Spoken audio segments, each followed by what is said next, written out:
21 avril 1899. Jésus, le plus pauvre des pauvres. Ce matin, j'étais dans mon état habituel, quand soudainement je me suis trouvé dans l'incapacité de bouger. J'ai pris conscience que quelqu'un entrait dans ma petite chambre, refermait la porte et s'approchait de mon lit. J'ai cru que cette personne était entrée furtivement, sans que ma famille s'en aperçoive. Qu'allait-il donc m'arriver? J'avais une telle peur que mon sang se figeait dans mes veines et que je tremblais de tout mon être. Mon Dieu, que faire? Je me disais. Ma famille ne l'a pas vu. Je suis tout engourdie et je ne peux me défendre, ni appeler à l'aide. Jésus, Marie, aidez-moi, Saint Joseph, défends-moi. Quand j'ai réalisé qu'il grimpait sur mon lit pour se blottir contre moi, ma peur fut telle que j'ouvris les yeux et lui demandai « Dis-moi, qui tu es ?» Il répondit « Le plus pauvre des pauvres. Je suis sans abri. Je viens à toi, si tu veux bien me garder avec toi dans ta petite chambre.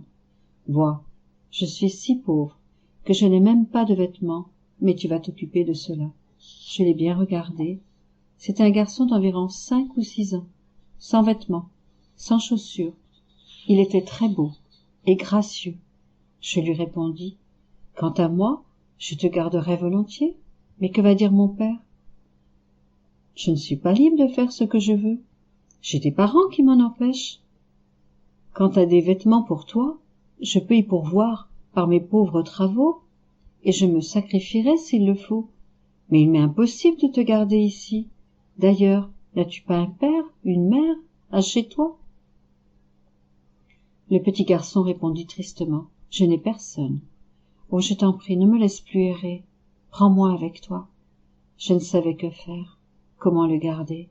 Une pensée effleura mon esprit. Serait-ce Jésus? Ou peut-être un démon venu pour me troubler? De nouveau, je lui dis « Dis-moi au moins qui tu es. » Il répéta « Je suis le plus pauvre des pauvres. » Je repris « As-tu appris à faire le signe de la croix? » Oui, dit-il. « Alors fais-le. Je veux voir comment tu le fais. » Il a donc fait le signe de la croix. Après, j'ajoutai « Peux-tu réciter le « Je te salue Marie » ? Oui, répondit-il, mais si tu veux que je le récite, faisons-le ensemble. Je commençai le Je te salue Marie, et il le disait avec moi, quand soudain, la plus pure lumière jaillit de son front. Alors, dans le plus pauvre des pauvres, j'ai reconnu Jésus. En un instant, par sa lumière, il me fit perdre conscience et m'attira hors de mon corps. Je me sentais toute confuse devant lui, surtout à cause de mes nombreuses rebuffades. Je lui dis « Mon cher petit, pardonne-moi. Si je t'avais reconnu, je ne t'aurais pas refusé d'entrer. Et puis, pourquoi ne m'as-tu pas dit que c'était toi? J'ai tant de choses à te dire. Je te les aurais dites au lieu de perdre mon temps à des banalités et à craindre inutilement. D'ailleurs, pour te garder, je n'ai pas besoin de ma famille. Je suis libre de te garder, car tu ne permets à personne de te voir. » Pendant que je parlais ainsi, il partit, me laissant avec ma peine de ne pas avoir pu lui dire tout ce que je voulais. Tout s'est terminé ainsi. 21 avril 1900. Me trouvant dans mon état habituel, j'étais habité par une certaine peur à cause d'une chose personnelle. Mon doux Jésus vint et me dit « Les vases sacrés ont besoin d'être nettoyés de temps en temps. Vous êtes des vases sacrés en qui je demeure. Ainsi, il est nécessaire que je vous nettoie de temps en temps, c'est-à-dire que je vous visite par quelques tribulations, pour que je puisse vivre en vous avec plus de dignité. Par conséquent, sois calme. » Ensuite, après que j'eus reçu la Sainte Communion et qu'il eut renouvelé en moi les souffrances de la crucifixion, il ajouta « Ma fille, comme elle est précieuse, la croix, regarde-la un peu. Par le sacrement de mon corps, je me donne à l'âme, je l'unis à moi, et je la transforme au point qu'elle devienne identifiée à moi. Avec l'assimilation des saintes espèces, cette union spéciale est dissoute, mais pas la croix. Dieu la prend et l'unit à l'âme pour toujours, et pour une plus grande sécurité. Il s'établit lui-même comme un sceau. Ainsi, Dieu scelle la croix dans l'âme, afin qu'il n'y ait jamais de séparation entre Dieu et l'âme crucifiée. 21 avril 1901. les châtiments sont nécessaires pour que l'homme ne se corrompe pas davantage. Je poursuis dans mon état habituel.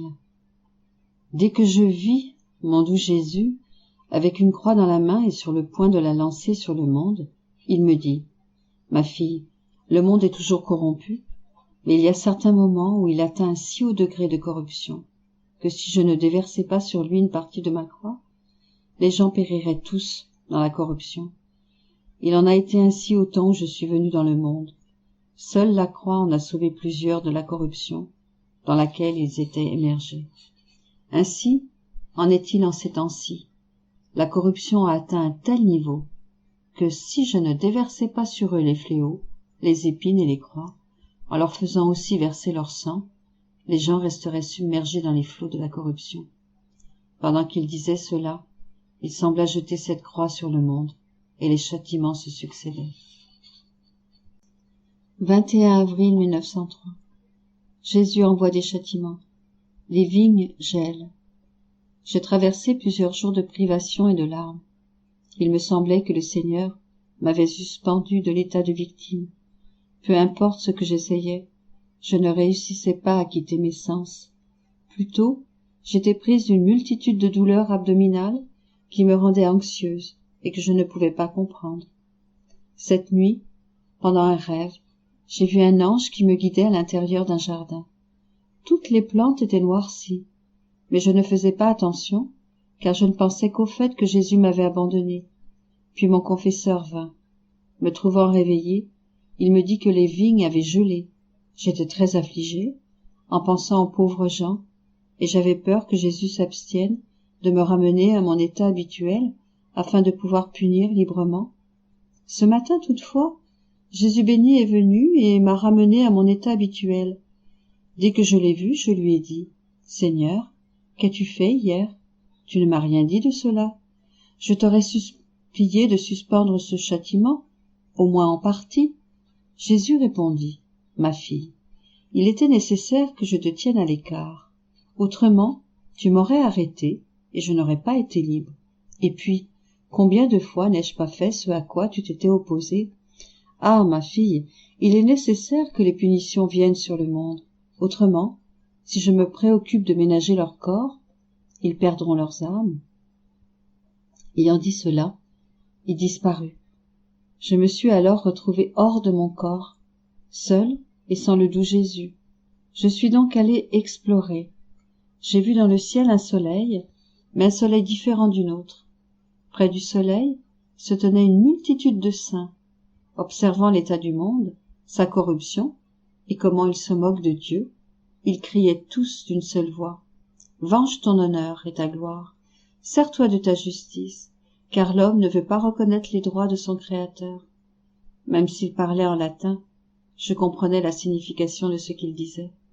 En les entendant, je tremblais, et j'ai senti mon sang se geler. J'ai supplié Jésus de faire miséricorde. 21 avril 1904. Les créatures qui ont le titre de victimes peuvent lutter avec la justice. En poursuivant dans mon état habituel, il m'a semblé qu'il y avait autour de mon lit des personnes qui priaient notre Seigneur, mais je ne portais pas attention à ce qu'elles voulaient. Je portais seulement attention au fait qu'il était tard et que Jésus ne s'était pas encore montré. Oh, comme mon cœur se tourmentait en craignant qu'il ne vienne pas. Je me disais, « Seigneur béni, nous sommes à la dernière heure et tu n'es pas encore venu. De grâce, épargne-moi cette peine, fais-toi au moins voir. » Pendant que je disais cela, Jésus sortit de mon intérieur et dit à ceux qui étaient autour de moi, « Il n'est pas permis aux créatures de lutter avec ma justice. Cela est seulement permis à celles qui ont le titre de victime. Non seulement il aurait permis de lutter avec ma justice, mais il aurait aussi permis de jouer avec ma justice.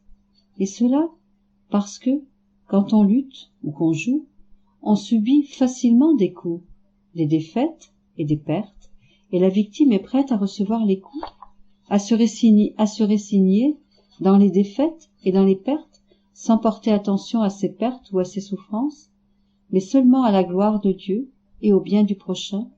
Si je veux m'apaiser, j'ai ici ma victime qui est prête à lutter et à recevoir sur elle toute la fureur de ma justice? On voit bien que les personnes autour de mon lit priaient pour apaiser le Seigneur. Je fus mortifiée et amère en entendant ces paroles de notre Seigneur. 21 avril 1916. Les créatures ont couvert d'épines la très sainte humanité de Jésus, empêchant sa divinité de déverser ses grâces sur les créatures. Nécessité des châtiments. Je continue de vivre mes jours les plus désolants, et je crains qu'un bon jour, Jésus ne vienne même plus, juste en passant. Dans ma douleur, je répète sans cesse, « Jésus, ne me fais pas cela. Si tu ne veux pas parler, je l'accepte. Si tu ne veux pas me faire souffrir, je m'y résigne.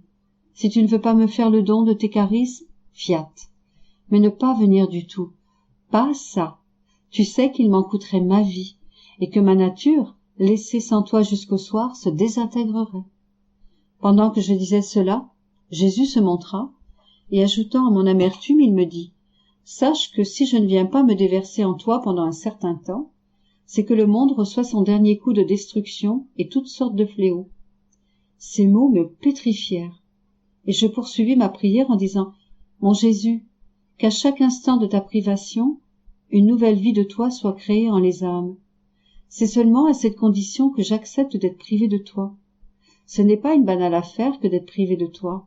Toi, le Dieu immense, infini, éternel. Le coût est énorme, et par conséquent ce marché est justifié. » Jésus plaça ses bras autour de mon cou, comme pour signifier qu'il acceptait. Je le regardais et, ah, quelle vision horrible! Non seulement sa tête, mais toute sa très sainte humanité était couverte d'épines, de sorte que je fus toute piquée quand je l'embrassais, mais je voulais entrer en Jésus à tout prix. Et lui, toute bonté, brisa son vêtement d'épines vis-à-vis de son cœur et me plaça dedans. Je pus voir sa divinité, et bien qu'elle faisait un avec son humanité, elle demeurait intouchable pendant que son humanité était tourmentée. Il me dit, « Ma fille, as-tu vu quels vêtements horribles les créatures m'ont fait, et comment ces épines couvrent toute mon humanité? Couvrant toute mon humanité, elles ferment la porte à ma divinité. Cependant, c'est seulement par mon humanité que ma divinité peut agir pour le bien des créatures. Il est donc nécessaire qu'une partie de ces épines soit enlevée pour être déversée sur les créatures. Ainsi, comme la lumière de ma divinité s'échappe par ces épines, je pourrais mettre les âmes en sécurité. Il est également nécessaire que la terre soit atteinte par les châtiments, les tremblements de terre, les famines, les guerres, etc., afin que ce vêtement d'épines que m'ont fait les créatures soit brisé et que la lumière de la divinité puisse pénétrer dans les âmes, les délivrer de leurs illusions et faire se lever des temps meilleurs. 21 avril 1922. Effet de la prière faite dans la divine volonté. Tout ce que j'écris, je le fais par obéissance, mais je le fais encore plus par peur de déplaire à Jésus et par peur qu'il me prive de sa présence. Lui seul sait ce qu'il m'en coûte d'être privé de sa présence. Quand je passe un jour sans sa présence, oh, quelle souffrance! Je me disais, comme il a vite rompu sa promesse de ne pas me quitter. Ô sainte et éternelle volonté, ramène-moi mon plus grand bien, mon tout. La peine que j'éprouvais était telle que j'en étais toute mélancolique. Dans cet état, j'ai essayé de fusionner avec sa sainte volonté. Alors, Jésus vint. Il était tout en pleurs, et son cœur était coupé en morceaux. En le voyant pleurer, j'ai mis mes problèmes de côté et, en l'embrassant et séchant ses larmes, je lui ai dit, « Qu'est-ce qui ne va pas, Jésus? Pourquoi pleures-tu ainsi? Qu'est-ce qu'on t'a fait? » Il répondit, « Ah, ma fille, ils veulent me défier.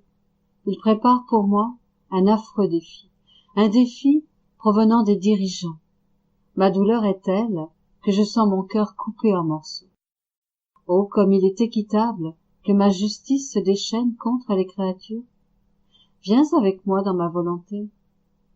Élevons-nous entre le ciel et la terre et adorons ensemble la majesté suprême.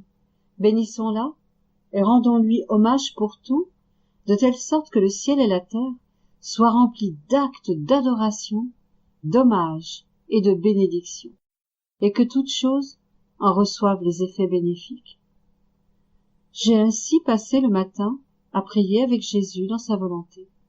Mais, oh quelle surprise, la divine volonté diffusait nos prières sur toutes les choses créées. Nos prières laissaient leur empreinte sur chacune d'elles. Nos prières atteignaient également le royaume des cieux, où tous les bienheureux recevaient leur empreinte de même qu'une nouvelle félicité.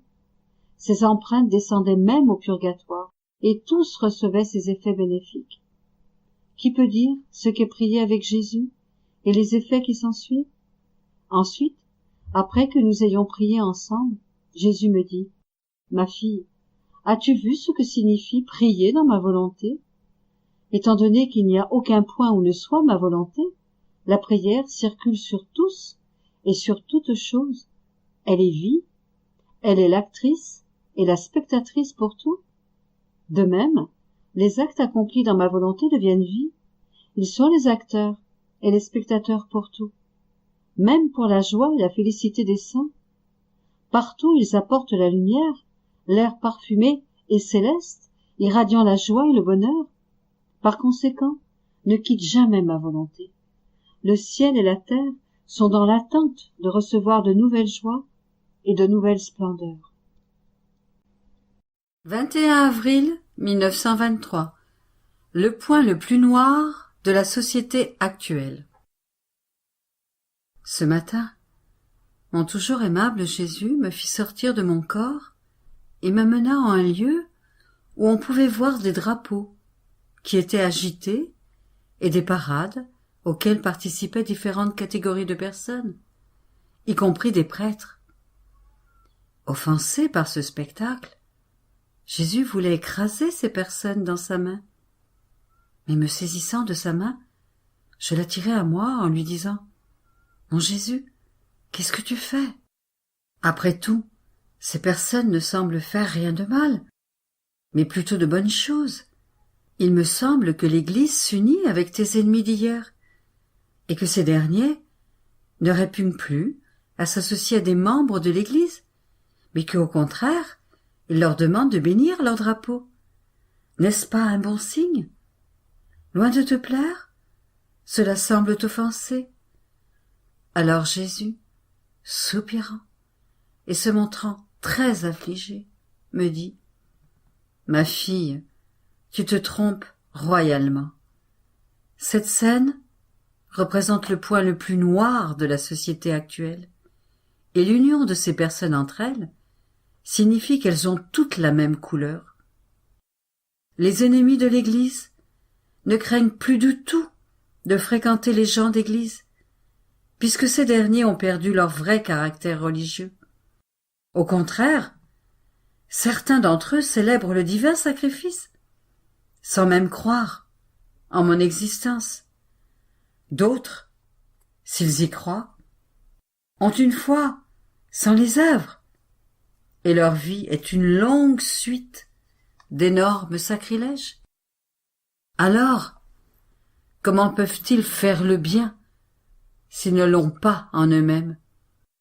Comment peuvent-ils inviter des personnes à se conduire comme de vrais chrétiens, sans enseigner que le péché est un grand mal, et sans avoir la vie de la grâce en eux? Dans toutes les unions qu'ils forment, on ne trouve plus personne qui observe le commandement de Dieu. Donc, ce ne sont pas des unions de personnes qui affichent le triomphe de la religion. C'est le triomphe du parti d'hommes qui, sous le couvert de la religion, cache le mal qu'il prépare dans le secret. Ces masques dissimulent une vraie révolution. Et moi, je suis toujours le Dieu offensé à la fois par le mal de ceux qui se cachent derrière une ombre de piété en vue de grossir les rangs de leur parti et faire encore plus de mal, et par les membres de l'Église qui, pratiquant un simulacre de piété, n'ont plus ce qu'il faut pour attirer les peuples à ma suite. Au contraire, ce sont ces mêmes peuples qui les éloignent de moi. Peut-il exister une époque plus triste que celle-ci? Le faux semblant est le plus laid de tous les péchés, est celui qui blesse le plus mon cœur. Par conséquent, prie et répare. 21 avril 1929. Comment la divine volonté est plénitude. Comment Adam, avant le péché, possédait la plénitude de sainteté. La Vierge et toutes les choses créées possèdent cette plénitude. Mon abandon dans le divin fiat continue. J'ai l'impression de ne pas pouvoir être ailleurs, dans mon cher héritage que m'a laissé mon doux Jésus, en me disant « Fille, je te le confie, pour que tu n'en sortes jamais, et que ton écho continuel résonne d'un bout à l'autre, de telle sorte que le ciel tout entier puisse entendre que l'héritage infini de notre fiat sur la terre n'est pas isolé, mais qu'il est habité par notre petite fille. Elle s'y promènera toujours pour tenir compagnie à tous les actes de notre volonté. Et dans tous ses appartements, il m'est par conséquent très doux et très agréable de vivre dans mon héritage céleste. Sans lui, je sentirais que la vie est absente en moi. Mon toujours aimable Jésus m'accompagnait et, tout amour, il me dit « Ma fille, ma divine volonté est toute plénitude. Il n'est rien qu'elle ne possède. Immensité de lumière, sainteté inatteignable, infinité sans limite, génération incessante. Elle voit tout, elle ressent tout et façonne tout. Tout cela est sa nature dans mon divin fiat, et ses actes possèdent par conséquent la plénitude de tous les biens. Ainsi, pour être capable de contenir même un seul de ces actes dans la profondeur de l'âme, il est nécessaire que l'âme se vide d'elle-même et retourne au vide de son néant, comme dans l'acte où elle a été créée, pour que mon divin vouloir puisse trouver l'espace du rien afin de pouvoir y déposer un acte de sa plénitude, de telle sorte que, possédant la vertu générative incessante, un acte en appelle un autre, afin que rien ne manque, ni la plénitude de lumière, de sainteté, d'amour, de beauté, ni la multiplicité des actes divins. Par conséquent, la sainteté réalisée dans ma divine volonté possède toute la plénitude, tant et si bien que si Dieu voulait lui donner plus encore, il ne trouverait pas l'espace où mettre plus de lumière, plus de beauté. Nous dirions « Tu es toute belle, si belle que nous ne pourrions ajouter à ta beauté. Tu es l'œuvre de notre vouloir, et il te suffit d'être une œuvre digne de nous. » Et l'âme dira « Je suis le triomphe de votre divin fiat, et je suis par conséquent toute richesse et toute beauté. Je possède la plénitude d'un acte de votre divine volonté qui me remplit complètement. Et si vous vouliez me donner plus encore, je ne saurais où le mettre. » Telle était la plénitude de la sainteté d'Adam avant sa chute, dans le labyrinthe de sa volonté humaine. Car il possédait le premier acte de notre fiat, générateur de sa création. Et il possédait par conséquent la plénitude de lumière, de beauté, de force, de grâce. Toutes les qualités de notre fiat se reflétaient en lui, et l'embellissaient tellement que nous étions nous-mêmes charmés de le regarder en le voyant si bien formé. Chère image de nous-mêmes, que notre être divin avait formé en lui. Et c'est pourquoi, bien qu'il soit tombé, il n'a pas perdu la vie, ni l'espérance régénératrice de notre fiat, car ayant possédé la plénitude de son acte au début de sa vie, il ne voulait pas perdre celui qu'il avait possédé. La divinité se sentait tellement liée à Adam qu'elle ne voulait pas le bannir à jamais. Il en coûte trop de perdre ce qui fut un jour possédé par notre fiat. Notre puissance se sentirait faible. Notre amour, le feu qu'il possède, s'affaiblirait pour ne pas avoir à le faire. Ce serait véritablement une gêne divine de perdre celui qui a possédé même un seul acte de la plénitude de notre volonté. La grandeur de la reine, souveraine, possédait cette plénitude de sainteté, et il n'y avait par conséquent pas de vide en elle. Elle était pleine de sainteté au point de posséder des mers de lumière, de grâce, de beauté, de puissance. Sa plénitude est si grande que nous n'avons aucun endroit où mettre, et elle n'a aucun endroit où recevoir. Car elle est la seule créature céleste qui a vécu sous l'empire de l'acte de notre divin fiat, et qui peut dire « Je suis un acte de divine volonté, et en cela se trouve tout le secret de ma beauté, puissance, grandeur, et même de ma maternité. » Qu'y a-t-il d'impossible à un acte de notre fiat? Il peut tout faire. Sa prérogative est la plénitude de toutes choses. Un de ses actes est le soleil, et il possède la plénitude de la lumière. Et si l'on pouvait demander au soleil « Voudrais-tu avoir plus de lumière ?» il répondrait « J'en ai tellement que je peux en donner à tous, et en la donnant, je ne la perds pas, car je possède la source de lumière du divin fiat. » Le ciel est un acte de notre fiat, c'est pourquoi il s'étend partout. Sa plénitude est telle qu'il ne trouve aucun lieu où étendre davantage son manteau azuré. Le vent est un acte de notre divin fiat, et il possède par conséquent la plénitude de l'empire et de la force.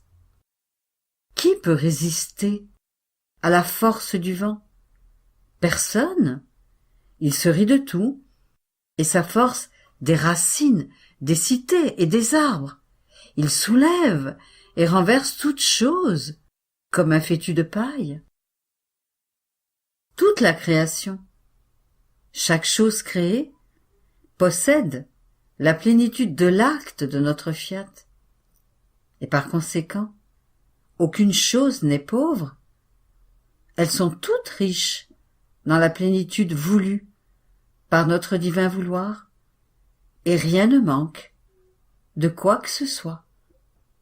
Les choses sont riches d'elles-mêmes, par nature. La mer possède la plénitude des eaux, la terre la plénitude des plantes, et de nombreuses variétés de plantes, parce que toutes sont des naissances de l'acte de notre divin vouloir. Or, ma fille, la vie dans ma divine volonté est précisément cela. Avoir la possession et la jouissance des biens divins de telle sorte que rien ne lui manque, ni sainteté, ni lumière, ni beauté. Elles seront les vraies naissances dans mon adorable fiat. 21 avril 1936. Étalage divin pour celle qui vit dans sa volonté. Comment il la rend participante de ses œuvres. Comment il veut toujours donner et œuvrer avec la créature. Je suis toujours dans la mer du divin vouloir, où je trouve force, paix et amour, car en voyant ma petitesse, et que je ne suis bonne à rien, la divinité qui m'aime tant met sa volonté à l'œuvre dans ma petitesse, arme de sa sainteté, sa sagesse, sa bonté et sa force, la lumière qui m'entoure, pour que sa volonté trouve en moi ses divines qualités, afin de pouvoir faire agir en moi son acte. C'est elle qui vient donner la grâce à la créature, pour la faire œuvrer en elle. Après quoi, je suivis les actes de la divine volonté qui me portait dans ses bras, me soutenait, s'insufflait en moi, pour me faire recevoir la participation de ses actes. J'arrivais dans l'acte de la conception de la Vierge, et je me trouvais dans le petit cœur de la Vierge conçue. Mon Dieu, je ne sais plus quoi dire, je ne sais plus comment continuer. Mais mon doux Jésus, me faisant comprendre, m'a dit: « Bienheureuse fille de mon vouloir, tu as raison, tu es inondée par les vagues de mon vouloir. Tu te noies, et ta petite capacité reste perdue, et a besoin de ton Jésus, afin de mieux expliquer ce que tu vois, mais que tu ne sais pas comment le dire.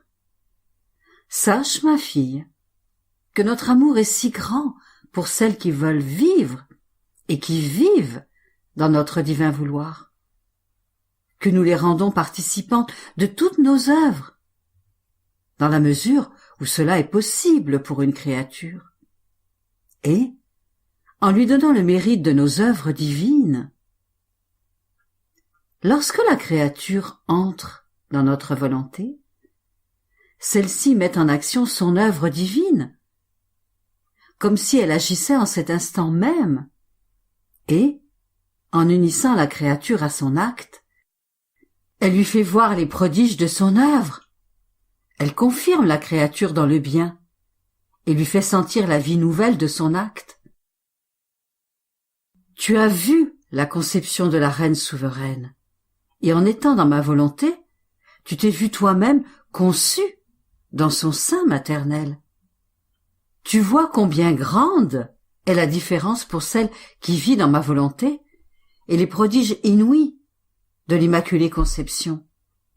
Ma volonté, qui animait cette conception, et à laquelle personne ne peut échapper, appelait toutes les créatures à être présentes, afin qu'elles puissent rester conçues dans son sein virginal, et recevoir sa maternité, son aide, sa défense, et trouver le refuge et le soutien de cette céleste mère.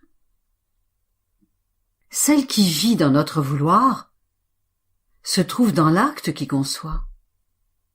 Elle est la fille dont la volonté cherche spontanément sa mère, et elle prend place, enclose dans le sein maternel, afin que la céleste reine soit sa mère.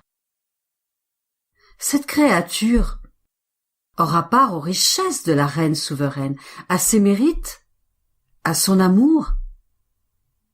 Elle sentira en elle la noblesse et la sainteté de cette reine, parce qu'elle sait à qui elles appartiennent. Et Dieu la rendra participante des biens infinis et de l'amour exubérant présent à la conception de cette sainte créature.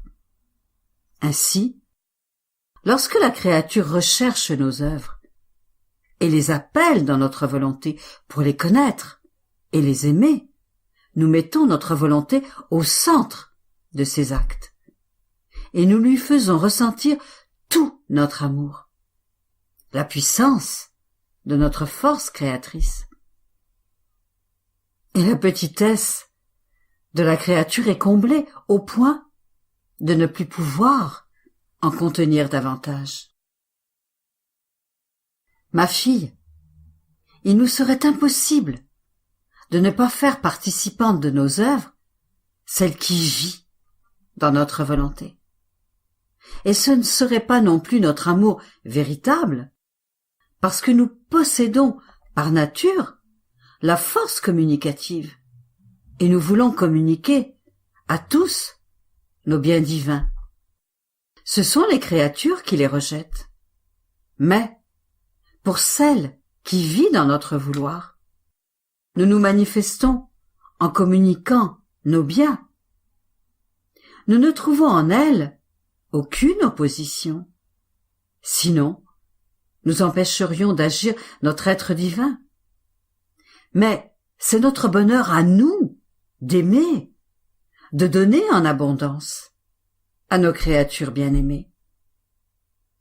Tu vois maintenant la grande différence qui existe pour celle qui vit dans notre volonté?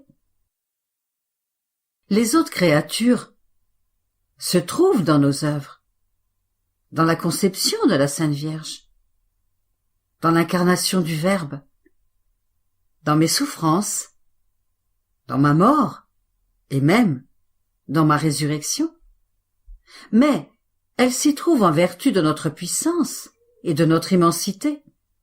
Je dirais presque par nécessité et non par amour, ni parce qu'elles connaissent nos biens ou parce qu'elles aiment faire en eux leur séjour pour y trouver leur joie. En fait, c'est parce que rien ne peut échapper à notre être divin.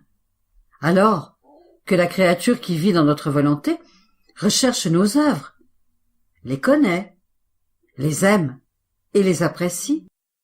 Elle vient prendre sa place en elle, et elle aime et travaille avec nous. C'est pourquoi elle en est participante et acquiert des connaissances et un amour nouveau, tandis que les autres ne connaissent pas nos œuvres, ne nous aiment pas et n'ont pas un mot à nous dire. On pourrait dire qu'elles encombrent notre immensité, et souvent pour nous offenser. C'est par conséquent notre ardent désir que l'âme vive dans notre vouloir. Nous avons toujours quelque chose à faire avec elle et à lui donner. Elle se tient toujours avec nous. Un acte en appelle un autre, et nous nous connaissons bien. Notre volonté nous la fait connaître et aimer, et forme ainsi l'union éternelle de la créature dans notre volonté.